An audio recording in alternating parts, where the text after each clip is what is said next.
ভাগ্যে যদি লেখা থাকে তবে সেটা হবেই। ভাগ্যে যদি লেখা থাকে তবে সেটা হবেই। ঠিক 2 বছর টিমের বাইরে, টি-20 স্কোয়াডে কিন্তু একদম ঘোষিত ছিল না, পরিকল্পনা ছিল না, কিন্তু সেই প্লেয়ার এসে কিন্তু একেবারে ম্যাচ ঘুরিয়ে দিয়ে গেল। আজকে চলে আসবো আমাদের মিয়া ম্যাজিক অর্থাৎ মোহাম্মদ সিরাজের প্রসঙ্গে। ঠিক 2 বছর কিন্তু, অর্থাৎ সেই টি-20 ওয়ার্ল্ড কাপের পর থেকে এই পর্যন্ত কিন্তু সিরাজ টি-20 স্কোয়াডে নেই, অর্থাৎ তাকে বিবেচনা করা হয়নি। সিরাজকে কিন্তু বিবেচনা করা হয়নি, কিন্তু সেই জায়গায় খেলবে এমন একটা বোলার যে কিছুটা ব্যাট করে দিতে পারবে, যেটা সিরাজের থেকে সম্ভব করা যায় না। সেই ক্ষেত্রে সিরাজকে কিন্তু বাইরে রাখা হয়েছিল স্কোয়াডের। কিন্তু এমনই জিনিস, সিরাজ 48 ঘন্টা আগে কিন্তু একদম সরাসরি টিমে এবং সঙ্গে সরাসরি মাঠে, এবং কি দুর্ধর্ষ স্পেল, কি দুর্ধর্ষ স্পেল, কল্পনা করা যায় না। সিরাজের এই ইনিংসটা কিন্তু ইন্ডিয়াকে অনেকটা অনেকটা অনেকটা রক্ষা করে গেছে আমেরিকার বিরুদ্ধে উদ্বোধনী ম্যাচে। তাই চলে আসবো আজকে। Welcome all over cricket Facebook পেজে সকলকে স্বাগত, এবং যারা ইউটিউব থেকে দেখছেন অবশ্যই Shantanu Chakraborty YouTube channel subscribe করে সঙ্গে থাকবেন। বাংলাদেশের কোনো একজন সাংবাদিক বলেছিলেন, আমি আবারও বলছি কথাটা, বাংলাদেশের কোনো একজন সাংবাদিক বলেছিলেন ইন্ডিয়া নাকি কোনো মুসলিম প্লেয়ারদের নেয় না খেলতে। ইন্ডিয়া নাকি কোনো মুসলিম প্লেয়ারদের তাদের ক্রিকেট টিমে খেলতে নেয় না। জানি না উনি পড়াশোনা করেছেন না পড়াশোনা করেননি, আমি বলতে পারবো না। উনি হয়তো জাহির খানকে চেনেন না, মোহাম্মদ কাইফকে চেনেন না, মোহাম্মদ আজহারউদ্দিনকে চেনেন না, তিনি হয়তো মোহাম্মদ সিরাজকে চেনেন না। আমি আরো অনেক প্লেয়ার আছে।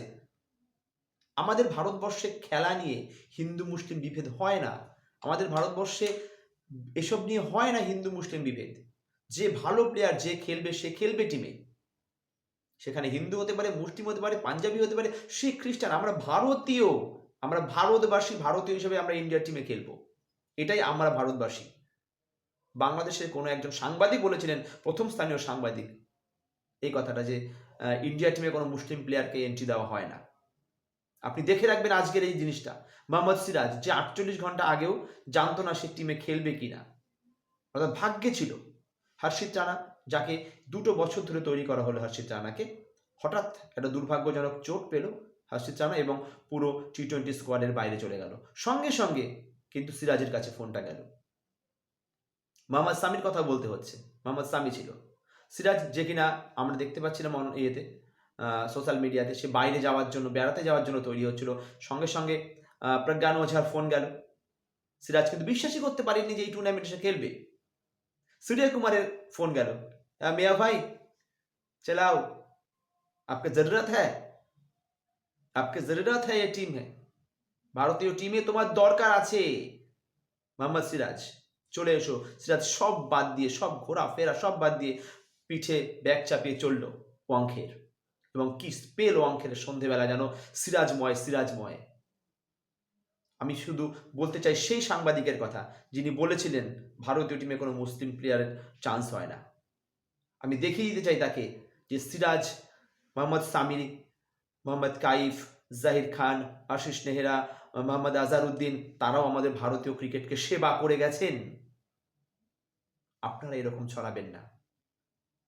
আপনারা বাইরের দেশের মানুষ, আমার দেশের এসব বোঝেন না। আপনার দেশের মানুষরা আমার দেশের মানুষরা এক নয়। আমরা ভারতীয়, আমরা ভারতকে সেবা করতে জানি। আবারও মোহাম্মদ সিরাজকে স্যালুট। এই টুর্নামেন্ট মোহাম্মদ সিরাজের হোক, যে কিনা 48 ঘন্টা আগেও জানতো না। একদম অপ্রস্তুত অবস্থায় মোহাম্মদ সিরাজ উড়ে এলো ওয়াংখেড়ে এবং এসেই কোনো ম্যাচ প্র্যাকটিস ছাড়াই কিন্তু সিরাজের এই পারফরম্যান্স। বেস্ট অফ লাক, আবার দেখা হবে পরের ভিডিওয়ে।